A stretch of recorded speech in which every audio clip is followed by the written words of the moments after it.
తెల్లవారుజామున 3 గంటల ప్రాంతంలో ఇక్కడ ఉలిందకొండకు టేకూరుకు సంబంధించినటువంటి ఈ ప్రాంతంలో ఈ బస్సు హైదరాబాద్ నుండి బెంగళూరుకు పోయే బస్సు DD01N9490 అనేటువంటి ఈ బస్సులో ఫస్ట్ ప్రాథమిక సమాచారం ప్రకారం 25 మంది చనిపోయినారు, 30 మంది చనిపోయినారు అనేటువంటిది కాదు, కానీ ఇప్పుడు అధికారిక సమాచారం ప్రకారం 17 మంది చనిపోయారు, 25 మంది సేఫ్టీగా బయటపడినారు అని చెప్పేసి చెప్తా ఉన్నారు.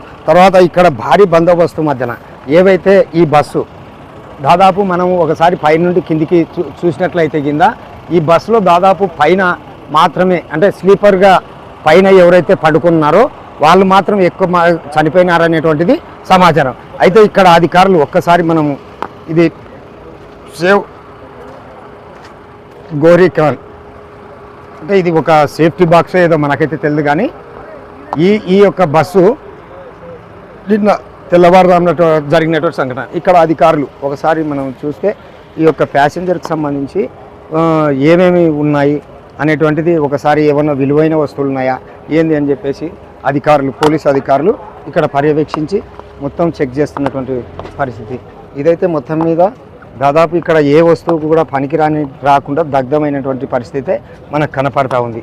ఒకసారి మనము ఈ పై భాగాన్ని పరిశీలిస్తే మామూలుగా అధికారులు చెప్పిన విధంగా కూడా పైన స్లీపర్గా ప్రయాణించేటువంటి వాళ్ళే ఎక్కువ మంది చనిపోయినారని చెప్పి. కారణం ఏంటంటే అంటే పైనుండి దుంకడానికి కూడా మంటలు అతి తొందరలో చెలరేగడం వల్ల పైనుండి దుంకడానికి కూడా ఆస్కారం లేకుండా పోయింది. కింద ఉన్నటువంటి వాళ్ళు ఒక్కసారి మనం ముందు భాగాన్ని పరిశీలిస్తే ఇక్కడ టైర్లు కావచ్చు ఇవన్నీ కూడా బాగా అంటే విపరీతంగా కాలిపోయినటువంటి దాఖలాలు కనపడతా ఉన్నాయి. అంతేకాకుండా ఇక్కడ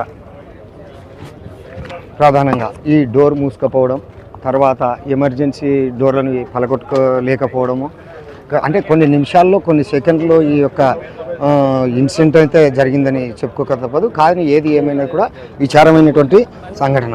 ఇక్కడ ఒకసారి అధికారులు చూస్తే ప్రతి ఒక్క అణువుని ఒక ఎవిడెన్స్గా అణువుని కూడా క్షుణ్ణంగా పరిశీలిస్తున్నటువంటి దాఖలాలు మనం కనపడతా ఉన్నాయి.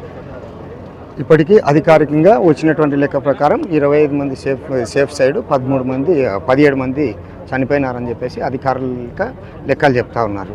తర్వాత ఏది ఏమైనప్పటికీ కూడా ఈ ఇన్సిడెంట్ జరిగినప్పుడు పోలీసులు అతి చాకచక్యంతో ఈ ఇన్సిడెంట్కి కూడా చాలా కృషి చేసినారని చెప్పేసి మనం కొంతమంది హాస్పిటల్ నుండి తీసుకున్నటువంటి సమాచారం కానీ వివిధ రకాల వర్గాల సమాచారం కానీ ఇక్కడ పోలీసులు ఎక్కువ శాతం కృషి చేసినారని చెప్పుకోక తప్పదు. ఈశ్వరెడ్డి, PM9 న్యూస్, ఉలిందకొండ నుండి కర్నూలు.